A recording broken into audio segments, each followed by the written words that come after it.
Welcome to our podcast. We're searching for happiness. The question and discussion this week is, what is happiness to you? Our team of Hygge Hunters interviewed people to find their diverse answers. Let me introduce you to our panel of interviewees, Jason, Tiffany, Destiny, and Alexis. We came up with a variety of questions to ask these individuals, so let's get started with you, Megan. What is your personal definition of happiness and why?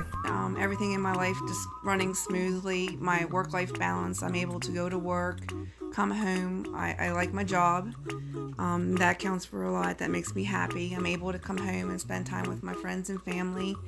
Right now everyone's healthy, and that just makes me happy too. So when everything's just running smoothly and everything. That's a really good answer, Tiffany. Playing volleyball and being with my friends and family because I love them and I love being around them. And I have fun playing with all my friends. I agree, Alexis. Company is an important factor to happiness.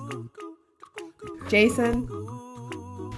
That's a great question. If I think about happiness, I think about a temporary state. And so I think your definition there, having the term state of happiness or a temporary state, is big for me. Happiness is something you can have briefly. Chocolate makes me very happy. Ice cream makes me very happy. But that happiness rarely lasts. I think people get in a lot of trouble when they chase happiness for much more important things. What does happiness mean to you, and what factors contribute to your happiness? Factors that would contribute to my happiness is my best friends and warm weather and probably like being at the beach. Good answer, Alexis. Destiny?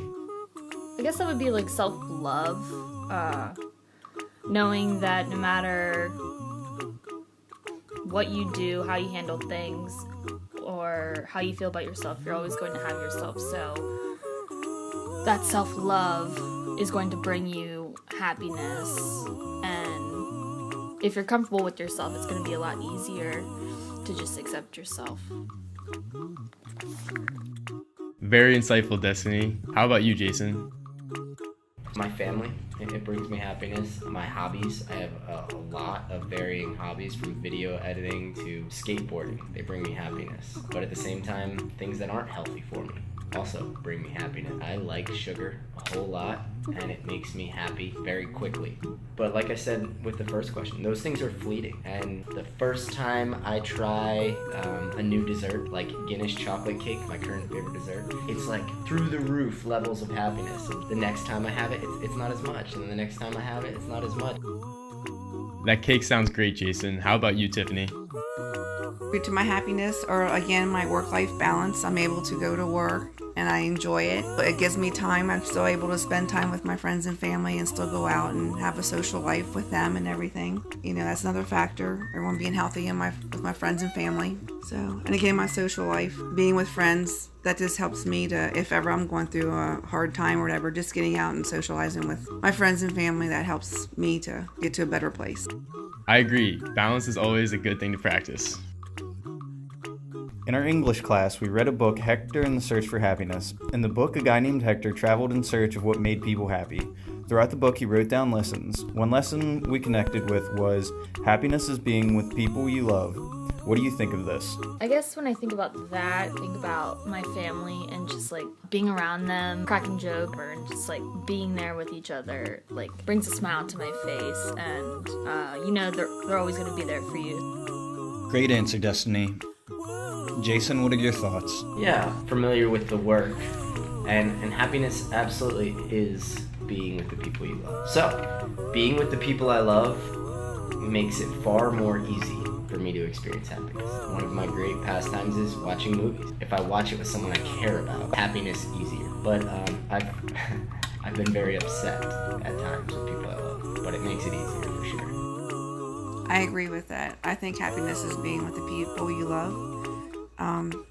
You kind of work together. If they were going through a troubling time, you want to work with them. You want to give them the right information to guide them and make their life easier for them. You don't like to see people going through hard times, and vice versa. They will do the same for you. being with the people you love, your friends and family. I like to help out my children and things like that. They matter the most to me, and I don't like to see them when they're struggling. So when I know they're happy, I'm happy. You seem like the person your friends and family can turn to, Tiffany. Alexis, who are some people you love? My mom, because I love her a lot. And she's been there for me for a long time. She's like my best friend. And my friend Kennedy, because she always makes me laugh. Good answer, Alexis. Another lesson was, unhappiness is being separated from the people that you love. Do you agree with this? Okay. I believe it can be.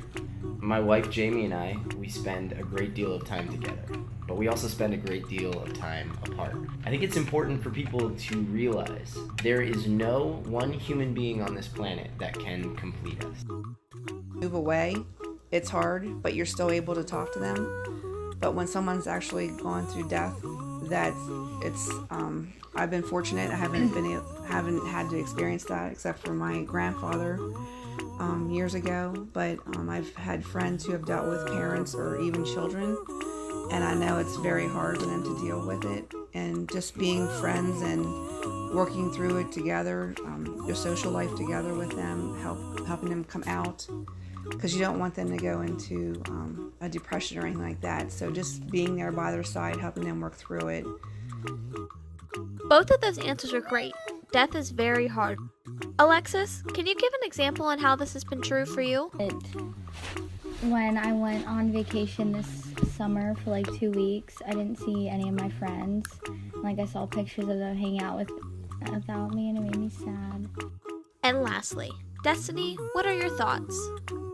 At some point, whether it be like a death of someone you love, or even just like an ending to a relationship, you start to feel like the happiness that they brought you like is slipping away, and you feel like there's like nothing is making you happy. But I guess that's the point where you have to start figuring out yourself again and making sure that you're putting yourself first and making sure that you're happy. The last lesson we connected with was happiness means making sure those around you are happy. What are some ways you make those around you feel happy? Like I said before, just everyone else being happy makes me happy. That's my goal, and I don't like to see people stressing, so I know it's hard for other people, so I try and give them the best advice that I can. Yeah, I mean, I try to make people like that are around me the happiest they can be, like making them laugh and stuff. It makes me happy, and I love them. You guys seem like great friends to have. What are your thoughts, Destiny? Personally, like putting my friends and family before myself, like making sure they're all taken care of and they're all happy, and then coming back and making sure that I'm happy, because I care more about others than myself sometimes. How about you, Jason? Personally, and this is very personal, I just like to be silly. I don't understand the purpose of ever being too serious. So even in the most horrible and gut-wrenching of times, I'm just silly. And I think that's key to momentary happiness. You can laugh at any moment, you'll be a happy person. But the other ways I make those around me happy is intentionally being there for them. You will never have more time, and you are constantly losing time as life goes on. We are the Hygge Hunters, and that's our podcast this week. Thanks for tuning in with us, and thank you to our participants for your insight. Tune in next week for our episode about summer break. Citation for interviews will be listed on the Works Cited page attached to the assignment.